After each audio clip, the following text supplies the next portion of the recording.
Hello and welcome to a brand new Arseblog Arsecast right here on arseblog.com. How are you? Hope you're well. Thank you very much indeed, as always, for being here. It's a bit of an early Arsecast, I know, but it's been such a quiet week. And we don't hear from Mikel Arteta ahead of the Chelsea game until tomorrow. I thought I would put this one out. It's kind of timeless anyway. So it gives you something to listen to on a Thursday before things pick up ahead of our game against Chelsea on Saturday evening. It was my pleasure this week, yesterday in fact, to talk to a genuine Arsenal legend, Liam Brady.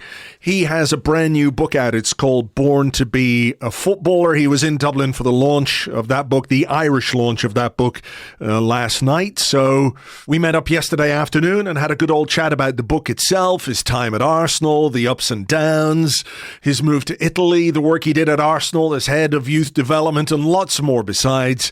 Stay tuned for a bit more after, but right now, this is me and Liam Brady. Free waiting again for the cross from Price. Stapleton. Oh, Pat Rice in there. Oh, Brady won it beautifully.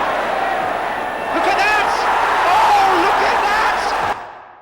Okay, well, it's my pleasure to be sitting in a Dublin hotel room with an Arsenal legend, Liam Brady. Hello. Hi, Andrew. Your book, Born to be a Footballer, is out now. This isn't the first book you've written, though, or been involved in. You tell a story fairly early on about a book that was produced in your 20s. What made you decide to go again and do something else? Well, the first book was a bit of a disaster, in as much as that it got me sued by a journalist who didn't take kindly to what I said about him in the book. It made absolutely nothing. And I ended up in the High Court in London defending myself against the libel case. Right. That kind of put me off doing a book for many, many years. But during lockdown, it was Nick Callow, who I think it's an open secret. Nick is quite a big Arsenal supporter. Sure. And he convinced me to go again. And this time I felt I had a story. First time around, had a bit of a cheek doing a book at 24 years of age. But I was advised by my agent at the time that it would be a good thing to do, but it wasn't. So here we are, like 50 odd years in playing football, 52 years since I joined Arsenal, and I've had a long and career in probably most forms of the game, as a player, as a manager, as head of youth development, as a pundit, as a watcher. So I felt I had something to write this time round. How did you find the process of getting it all down? You mentioned Nick, and I know you had a bit of help from Larry Ryan from the Examiner as well. But in terms of the process of getting the book done and getting the words down on paper, how was that? Well, it was something to do during lockdown. Everybody had situations in their personal lives where there wasn't a lot to do. We weren't working. We couldn't go anywhere apart from maybe go outside for a walk. So it gave me a focus, and I researched it. I rang a lot of people that I knew down through the years, ex-players, players I'd played against, for their recollections of things. And like, for instance, I rang Kevin Keegan, who was very, very good to me, and he explained to me why he went to Hamburg when he did, what was going on at Liverpool. It was something similar to my situation at Arsenal. And I spoke to managers, I spoke to players I played against, I spoke to players I played with. It was great reminiscing because, as I say, it was very little to do during lockdown. Like, we had nearly 2 years of staying at home. I mean, did you get a lot from the people that you spoke to that made you go, oh my God, I don't remember that, or, I remember it differently, or, how was that? Well, for instance, when I went from Arsenal to Juventus, I knew that I wasn't their first choice. But Keegan told me he was asked to go. He was asked to join before me. I didn't know that. And then I spoke to Rummenigge about the fact that I didn't end up at Bayern Munich where I thought I was going to go. And he said to me, well, Paul Breitner wanted to play midfield, and he said to the powers that be at Bayern, we don't need Liam Brady, I'm going to play midfield. So all these kind of things came out, as I was ringing people round, and then this Google and internet is brilliant. If I wanted to remember a match or a game, the date, or you just type it into your iPad and bingo, it's up there, and sometimes you even see the highlights, and so it was an interesting process. The book is called Born to be a Footballer, and you talk at the very start about the way sport was such a big part of your family life. Your brothers were very good footballers and Gaelic footballers, and I was wondering, did you give any thought to the idea that talent runs in a family, or is it maybe because you are from a very young age steeped in the sports that you're involved in that sort of brings out whatever talent you have? Well, it must be some way in the genes, I think. The fact that there was 5 sons and 4 of them ended up playing professionally, I think it tells you that there's something in the genes. We were madly in love with the game as we were growing up. All 5 of us, in fact, there was 5 sons. My brother Eamon went off to sea to the Merchant Navy. He tells me he could have been the best of the Brady family. Of course, no evidence. There's very little evidence to support that. It was steeped in the family, and I came late on the scene. My brothers were 20 years older than me, 20 and 19 years older than me, and they were already in England when I was a 2 or 3 year old. They'd already gone to England to play football, so I just wanted to emulate my big brothers. I mean, it's a fairly well-worn path, isn't it? The sort of footballer going across the water. But how did it start for you when Arsenal became interested in you, and you have trials, and you I think said it was maybe a year and a half between the time that you were on trial for Arsenal and the time you were supposed to join Arsenal.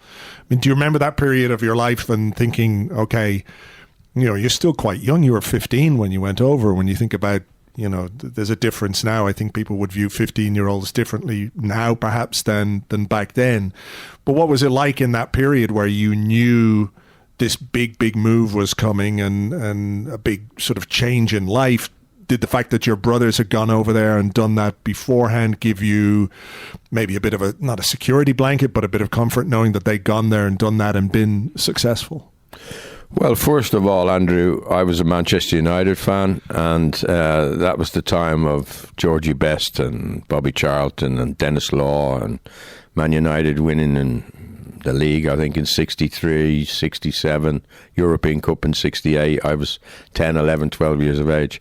And Manchester United is a big club in Ireland because it always had Irish players in the team, going back to the Munich air crash in 58 with Liam Whelan in the team. He was a Dublin lad. And then Johnny Giles, Tony Dunn in the 63 Cup final when United beat Leicester. So I was growing up as a Man United fan, and I thought I was told by the Man United scout just to be patient, and he'd get me over to United on trial. But Arsenal saw a bit of an opportunity. There was a man called Bill Darby who wrote to the chief scout at Arsenal at the time, Gordon Clark, and said, dear Mr. Clark, Manchester United have just got the run of the place here. There are lots of good kids in Dublin, lots of very good schoolboy footballers in Dublin, but Man United have the pick of them, and you should really think about changing this. Who was that guy? Who was Bill Darby? Was he just somebody who was involved in football in Dublin? Was he like a manager, or was he a coach somewhere, or was he just a guy with an eye for a player? No, I'm not too sure whether he had an affiliation with any schoolboy club, but he just loved football and he loved watching kids playing, and he thought, well, he showed some initiative by writing away. I don't think Arsenal were the only club he wrote to, but he got a reply from Arsenal to say, okay, we hear what you're saying. We're going to send one of our trusted scouts over to Dublin to meet you and have a chat with you, and you take him to a match. And I happened to be playing in that game. I mean, it's so fortuitous, isn't it? He could have all the games he could have gone to in Dublin. Of course, there must have been hundreds of games going on, but I think Melvin Roberts was his name. He was a dear man, became a dear friend of mine, and I was probably the best player he found. So he said to Bill, "Take me to the best game happening today," and we were top of the league. So I played for St. Kevin's. We were top of the league. I think we were playing a team that were up there with us, so that was the best game. And Malwyn liked me, and I only lived 5 minutes from the pitch we were playing on, and he found out where I lived, and he went around and knocked on my hall door, and the rest is history. How was the trial? To go over and to know that you're playing and you're being judged while you're playing, and that's obviously part and parcel of being a footballer, I suppose. Particularly when you get to professional level, everything you do is being judged by coaches or managers or fans or pundits or whatever it might be. But at that age, was it easy to sort of put that to one side and just try and play in that game? Or, especially maybe in a trial game where every single player is trying to impress, it can't be easy. It's a long time ago now, so I don't exactly remember the circumstances, but I know I was nervous because you're waiting for this day to come. It was very well organised up at London Colney. We were playing on a beautiful pitch. We had beautiful kits.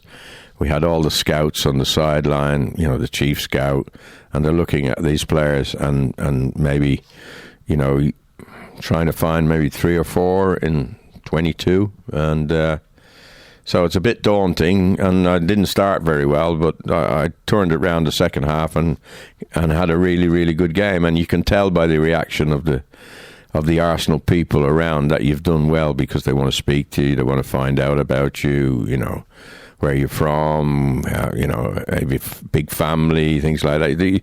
You get the attention if you do well. And, I had my brother Eamon with me, and Eamon was living in London at the time, and he knew I'd done well, so yeah, we were delighted. I went back to Dublin knowing that I was going back to Arsenal. I mean, you've worked in youth development, and we'll come on to that, but the difference now between how a young player, a young footballer is trained and how it happened back in your day is night and day, in terms of the training, even just facilities and things like that, but also what's expected of you as a young professional, the jobs you have to do, cleaning the boots, all that kind of stuff. Was that formative for you? Was that something that you think when you look back on, okay, that made me a bit stronger, I was able to learn from that, or was it just a pain in the hole? It was a pain in the arse. There was better things to be doing football wise or educationally than cleaning the dressing rooms and scrubbing boots and cleaning the showers and the baths and things like that. Thankfully that doesn't exist anymore. But I think there was a belief back in the day that it was formative and it was good for you. Keep your feet on the ground and show how tough this game is. But we would have been far better off spending it developing our skills or developing our bodies or even going to school and having some more education. Yeah. Well, I mean, that's the way it was. How quickly or how soon did you start flirting around with the first team in terms of training and things like that? Well, there was a situation then, and the older Arsenal supporters listening to this will remember that you had your youth games probably on a Saturday morning, but if you progressed, and I did at 16, maybe 16 and a half, I was playing reserve football. But in those days, the reserve football took place on 3 o'clock on a Saturday afternoon. And if the first team were away, we got to play at Highbury. And there was men playing. You were playing against men when you played in reserves. And I was in there probably at 16 and a half. I was playing with the likes of Charlie George, maybe John Radford, Peter Storey, who coming back from injury, or else they'd been left out of the team, things like that. Yeah, because you didn't have many subs back then.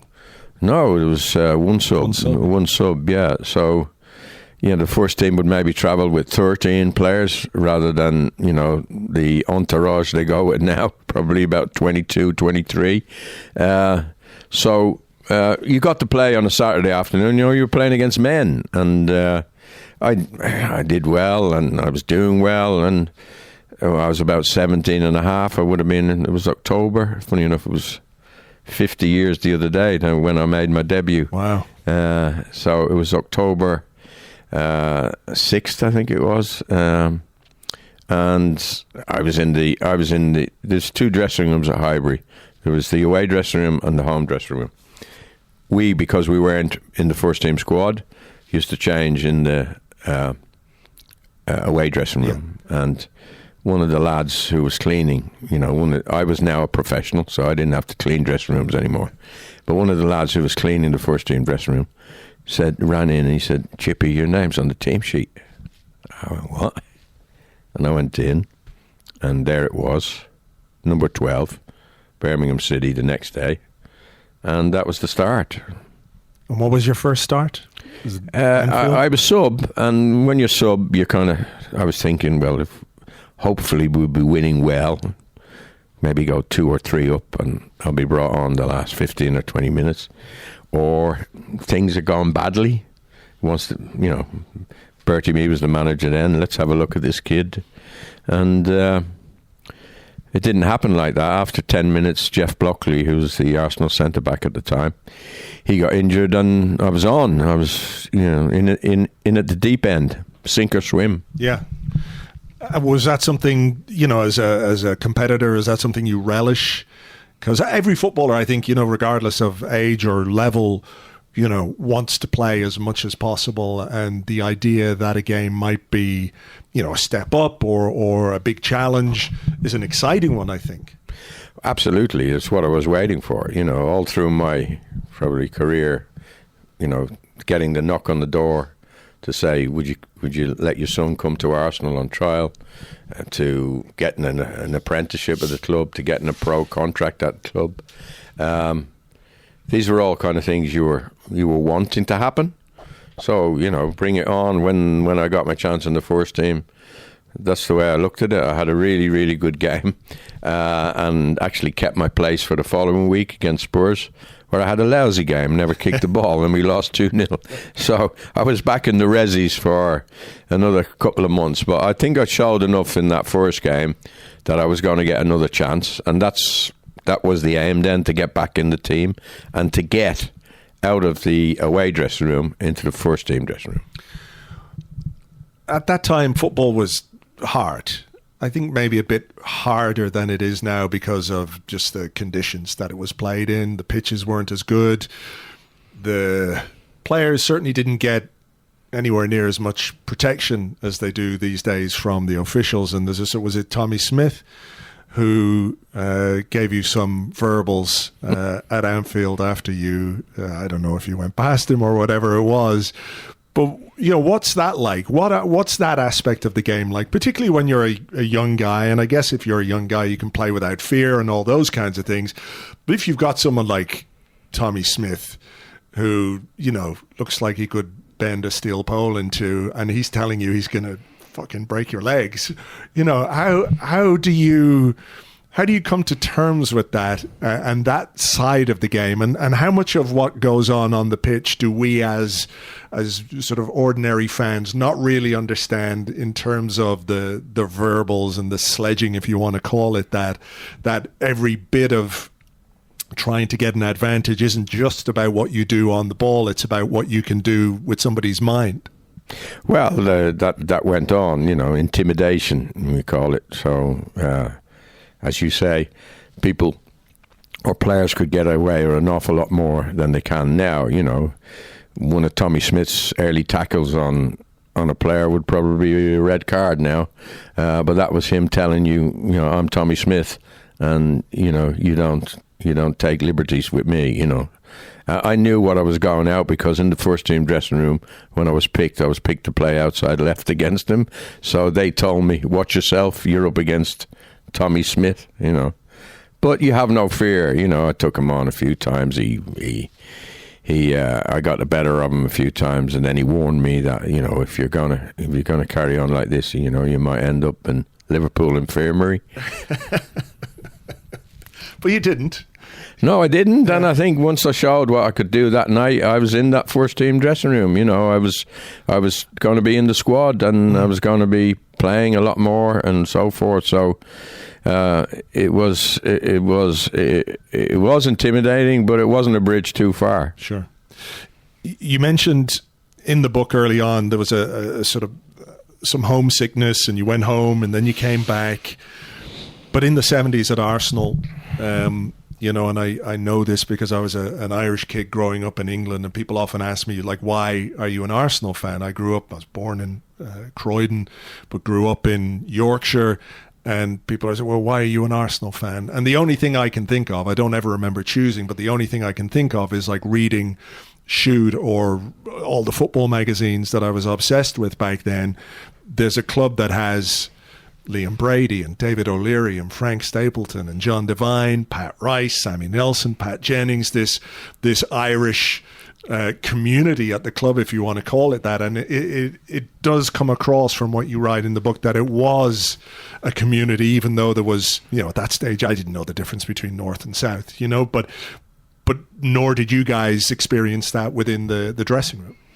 No, it was, I think Stephen Ray, the great Irish actor, I was asked why he's an Arsenal supporter, and he said, well, it was the nearest thing to a United Ireland team that there was around.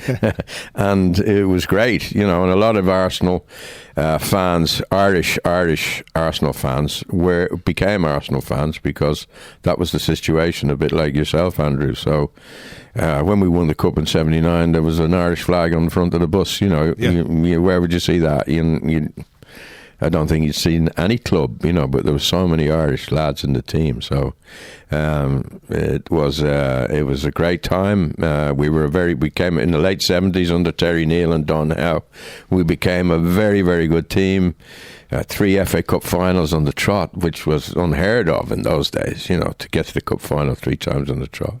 A European Cup Winners' Cup final. Unfortunately, we ended up with too many silver medals and only 1 gold medal, but we were a very, very good team, and there were great times at the club. Yeah, and was that Irishness in the dressing room, how important was that for you guys? Or was it just, a happy coincidence that you were there?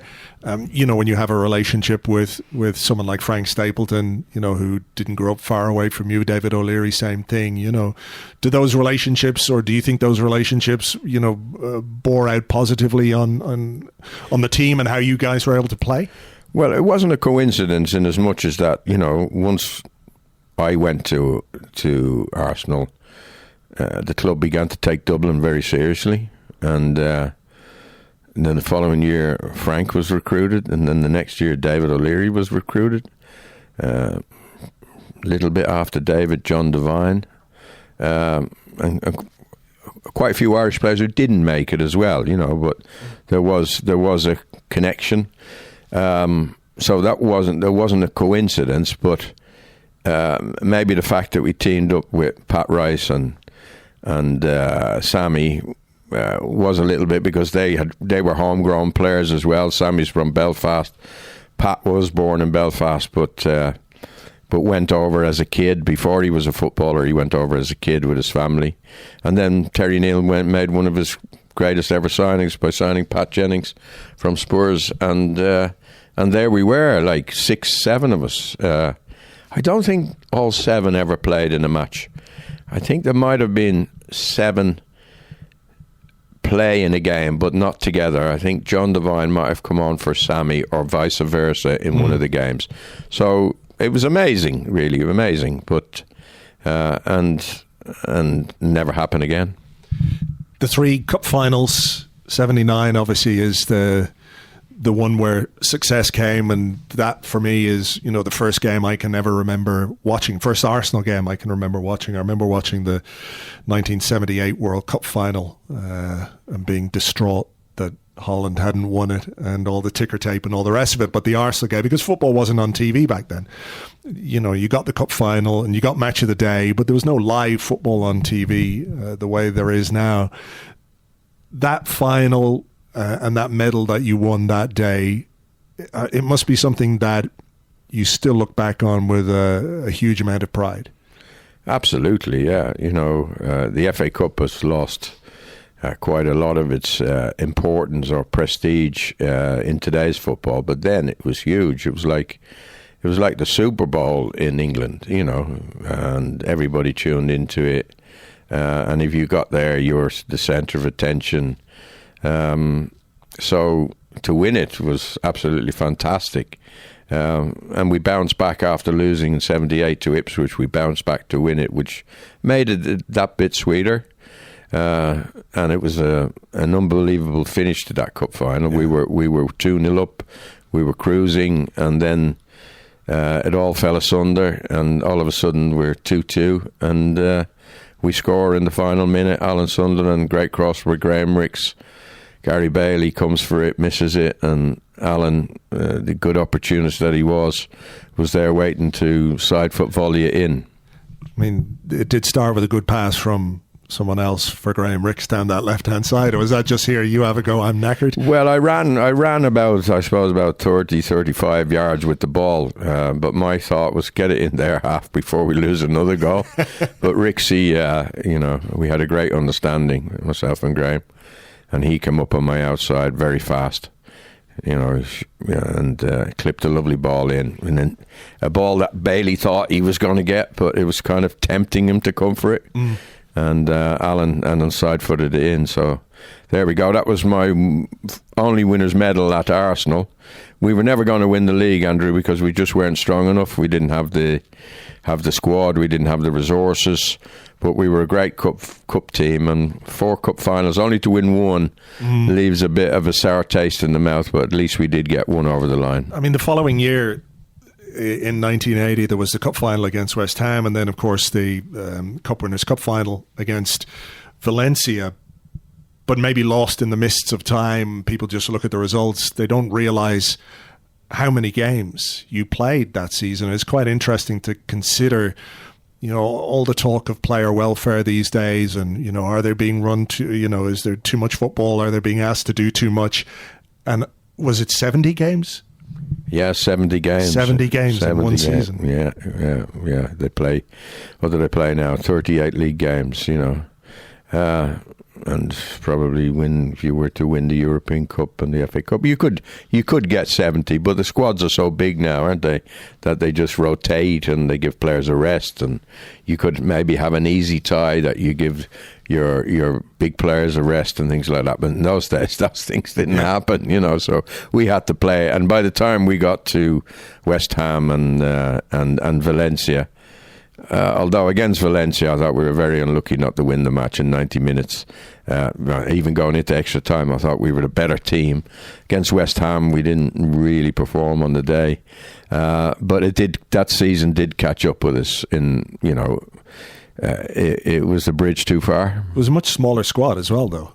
You don't have 25 players and 3 goalkeepers and, a bunch of reserves and youth team players if you absolutely need them. It was, 15, 16 players? Yeah, I would have said probably 14 players maybe shared the brunt of that 70 games. I think I played 59, maybe 60.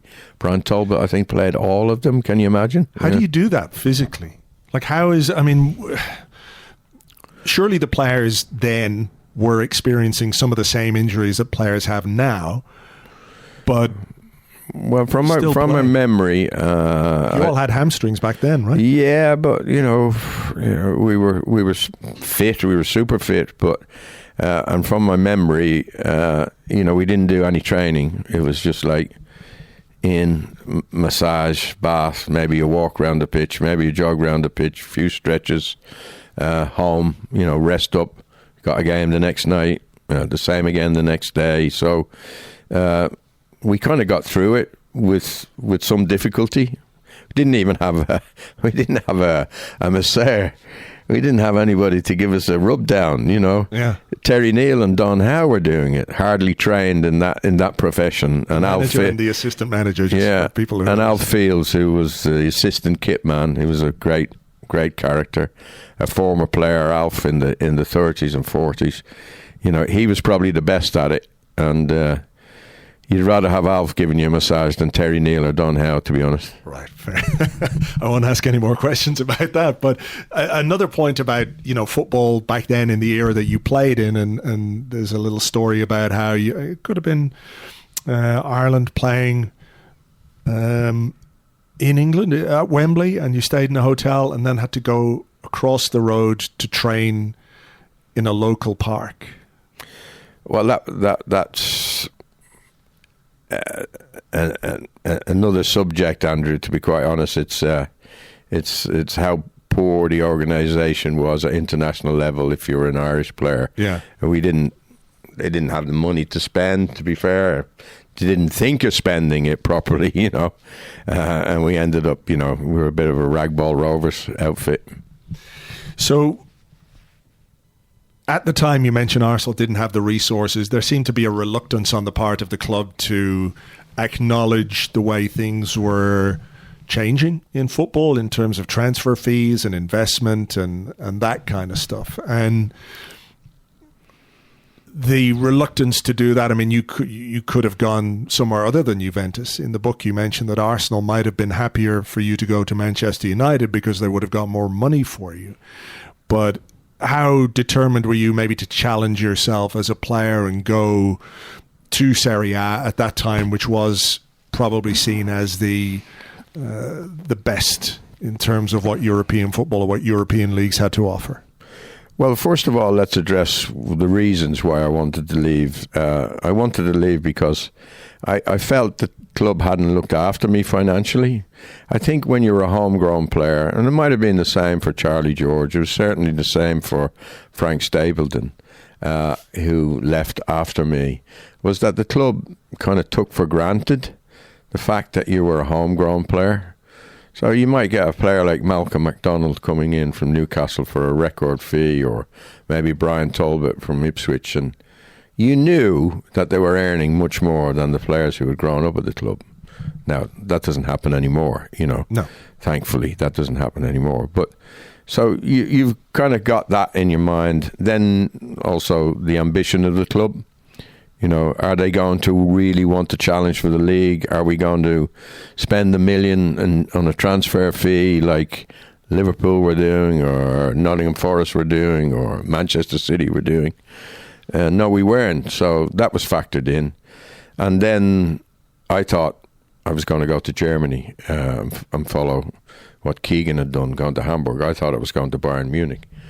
But that fell through. And at that time, Italy opened up its football again to foreign players, because after 1966 World Cup here in England, Italy got knocked out by North Korea, which was a shock and a disgrace back in Italy. And they blamed there was too many foreign players in their league. So they stopped any more foreign players coming in until 1980. And then they opened it up again, and that's when Juventus targeted me and took me to Turin. What were the big differences between not just Arsenal and Juventus, but maybe the English and Italian football cultures? Was it more tactical? Was there greater preparation in terms of the opposition you were going to play? Those kinds of things. Yeah, I would have said, the training was much the same. I don't think Don Howe had any weaknesses when it came to tactics or compared to an Italian guy. It was certainly more technical. The game was more technical. It was slower. There was less of the ball in the air. It was played on the ground. Whereas in England, it was always kind of get it forward. Don't play out from the back. Things like that. That was different. You got time on the ball in Italy. Unless you're a forward player playing in the last third of the pitch, in the middle of the pitch, you always had time on the ball, and that suited me. And the league was only going to get better. At that time, the Italian players were very, very strong. They won the World Cup in 1982, and so that tells you how good they were. And 7 Juventus players were in that team. So when I joined in 1980, I was playing with some really top players. The game, I would say more technical. Tactical, maybe because it wasn't played so much in the air, so you had to do things to maybe break teams down or defend certain situations. Trapattoni was our coach then, and he was he's got to be one of the best people I've worked under. You were obviously very successful at Juventus, but football is a ruthless business. And at the end of your second year, you were aware that the club were going to replace you with Michel Platini. I guess it didn't go down well at first, but how quickly do you come to terms with something like that when you realize, it's not necessarily a personal thing, it's more about maybe the wishes of an owner or a manager and that kind of stuff? Well, in my case, it was the owner, who was Gianni Agnelli, who was owner of Fiat and multi-billion pound businesses in Italy. And if you want a comparison, probably a bit like Roman Abramovich when he was at Chelsea. He wanted to have a couple of selections at least of who he fancied. And I think they were chasing Platini before me. So in my first year, we won the league. I did ever so well. The second year, again, doing well. We got knocked out of the European Cup, which was the holy grail for Juventus. They'd won plenty of leagues, but they never won the European Cup. And I probably think going out to Anderlecht then, Agnelli might have been thinking, well, if I can get Platini in, I'll get him in. I didn't expect it to happen. I didn't see it coming. And I was in a bit of a daze because I was told with a month to go before the end of the season, we were trying to win the league again. We were top of the league, head to head with Fiorentina then, and I just didn't see it coming. And I was in a bit of a shock for a few days, but I wasn't going to play for them. But my solicitor and you could call him an agent, Ronnie Tiemann. Ronnie said to me, look, you've got to finish out the season in the most professional way you can, so knuckle down and play the last 3 games, and which we did, and we got 5 points from 6, and we ended up pipping Fiorentina by a point. Yeah, I mean, that'd be professional thing and finish out. You had a decisive role in those last 3 games with that penalty. Yeah, and what I remember about those times, Andrew, is Paolo Rossi made us come back to Italian football after being banned. He trained with us all year at Juventus, and he played in that third last game against Udinese and actually scored in it. Then we drew at home to Naples 0-0. So it was still in the balance going to Catanzaro in the south of Italy, and we got a penalty and I scored it, and I left in the best possible circumstances. Yeah. How determined were you to stay in Italy? Because you took to life there, learned the language. Well, I was 2 years married, and initially I I said, I don't want to stay here. If this is what they do to a player, is help them win not one league but 2 leagues, I want to go home. And Arsenal home was England to me, because I'd spent 10 years there, and I wanted maybe to go back to English football. But my wife said to me, well, we've had 2 years in Italy. Why don't we try another club?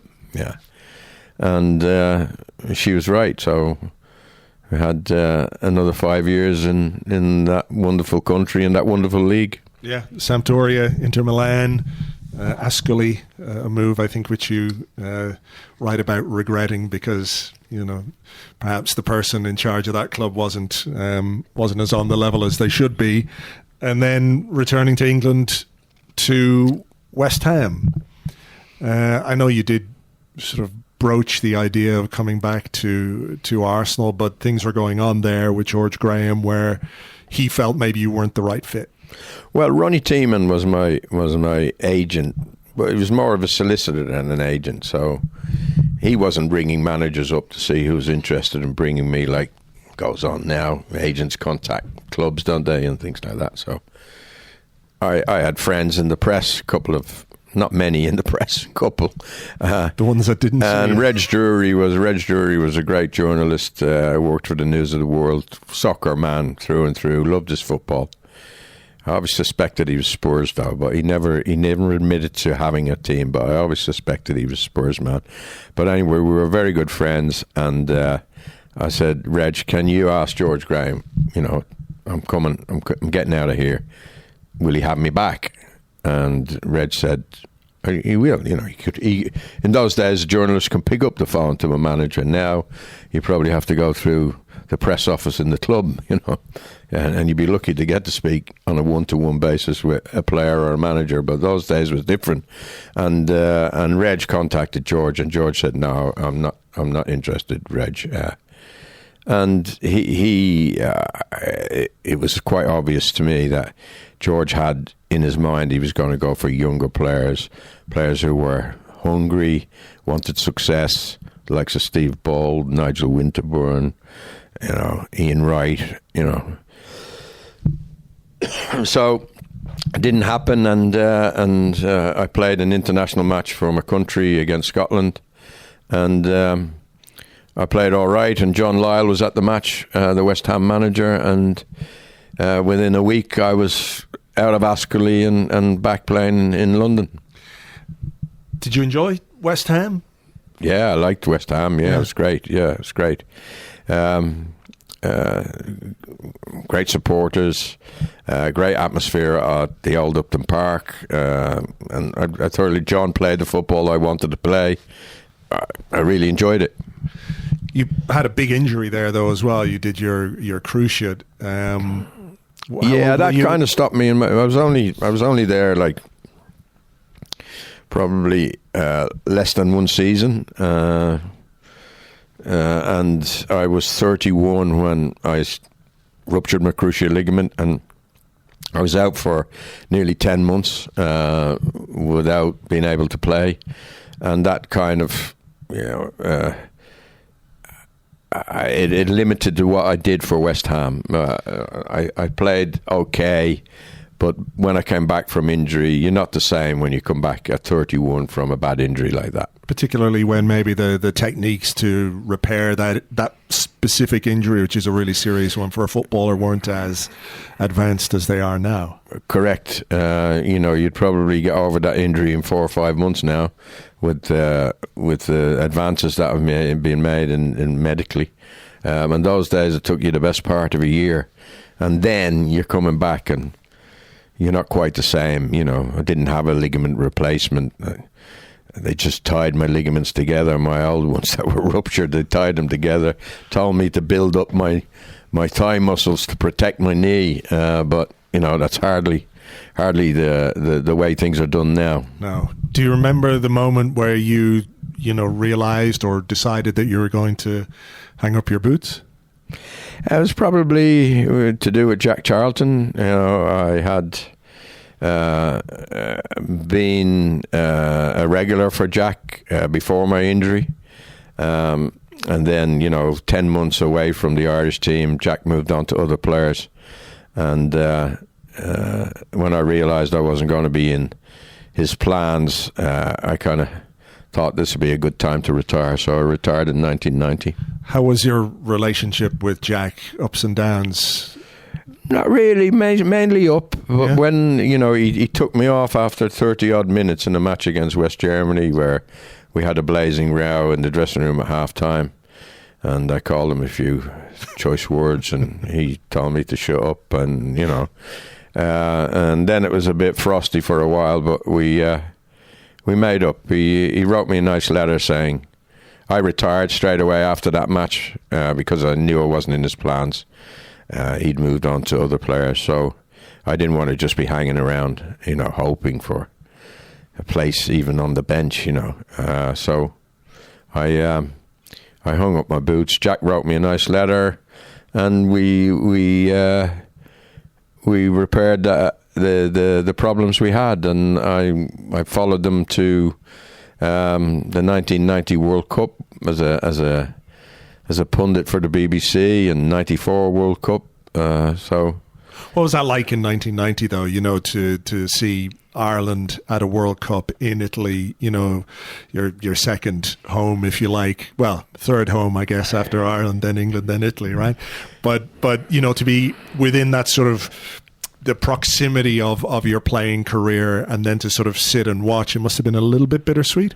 It was, yeah. Obviously very pleased that we did so well. Like Ireland get to quarterfinals, go out only by a single goal to the Italians in Rome. We had some great times.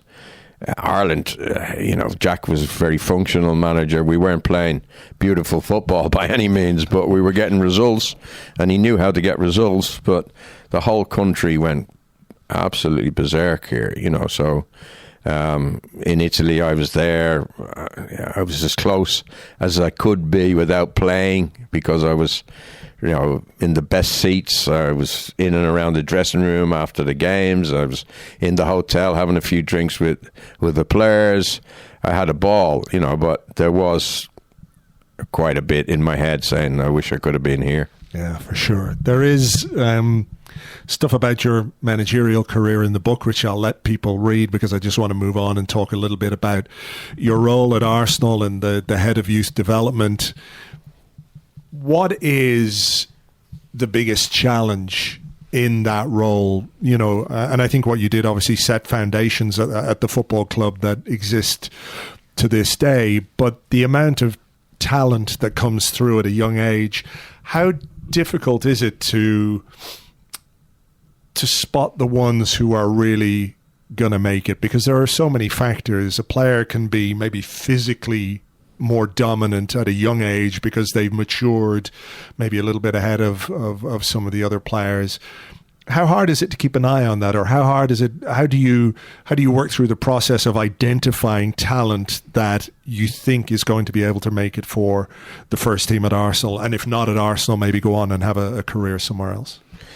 Well, it's not as detailed as you're describing, Andrew. It's a bit like you spread your net and you catch all these fish, and maybe 3 or 4 of them are going to really go all the way, and maybe half of them will get a career in the game, and the other half might not, So when you're looking at young lads of 8, 9, 10, 11, 12 years of age, nobody knows for certain that they're going to be. But over the course of time, when you get to know the boys and girls now, because Arsenal have got an academy for girls as well, you recognise the ones who are dedicated and really want to make it, feet on the ground, as well as having the ability that's needed. But you can't do one and not the other, You can be dedicated, but if you don't have the ability, sure, you'll only get so far. But if you have the ability and dedication,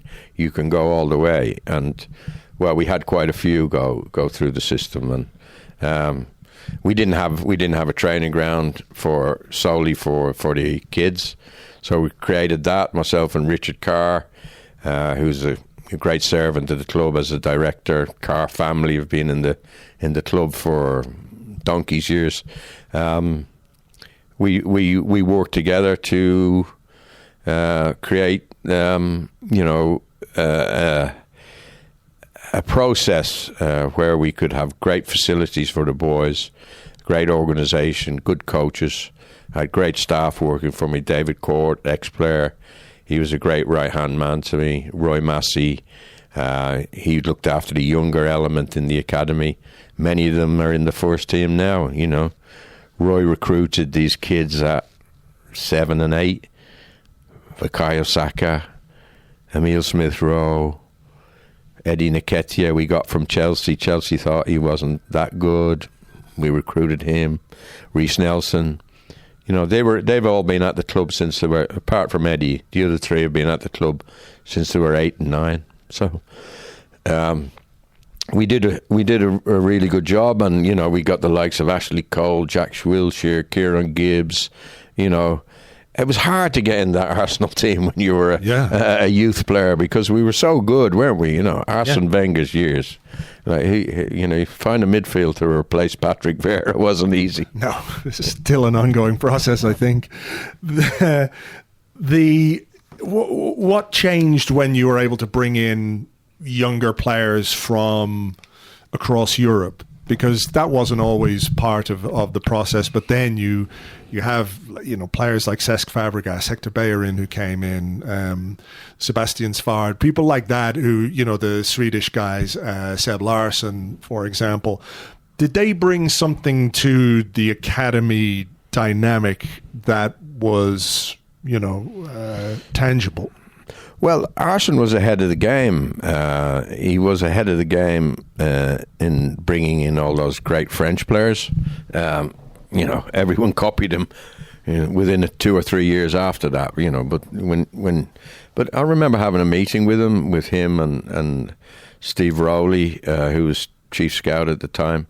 And Arsene said, "I want you to scout for young players outside of England." He said, "This is a European game now, and let's look outside of Ireland, England, Scotland and Wales, which was traditionally the way things were done." And we did, Steve Rowley brought in some great young players. I brought in some really, really good players. I think Steve's outfit brought in Cesc Fabregas. He's got to be the best foreign player we brought in as a kid, without any doubt, But we had as you mentioned, Seb Larsson. I thought he maybe could have got a better run out at Arsenal.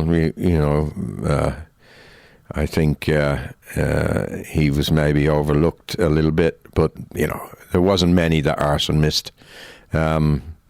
Nicholas Bentner, we all chuckle when we talk about Nicholas, but he could have been a really, really good player. But unfortunately, Nicholas didn't have that dedication I'm talking about. That's what I was going to ask. Yeah. I interviewed him last year, maybe the year before, when his book came out, and he did sort of acknowledge that he could have been a bit more professional, I suppose, during his time at Arsenal, and maybe at other clubs as well. But is that just sometimes the character of a player that was his personality, his character? I probably had him in my office more for disciplinary reasons than anything else, and I'm sure Arsene had problems with him as well. But if you look at his record for Denmark and how many goals he scored, he's a highly talented lad, but he just didn't have the dedication that's needed. It was a shame. I think he could have been a really good player. So let me just sort of finish up by asking you what you make of Arsenal at the moment, and how much you're enjoying maybe the revitalization of the club and the team, because it was, for a few years it was quite fraught and the atmosphere wasn't great, and there were a lot of complaints about all kinds of things, but everybody appears to be singing from the same hymn sheet to a large extent now, that the process that Mikel Arteta has put in place looks like it's paying dividends. So what do you make of how the club and the team have come through that period to get to where we are now? And I mean, did you enjoy last season? I did. I really enjoyed last season, particularly the first half of it, where we were outstanding. Yeah. Some of the football we played was was really brilliant, and scoring goals and beating teams, and sometimes the game would be over before half an hour. We were so good.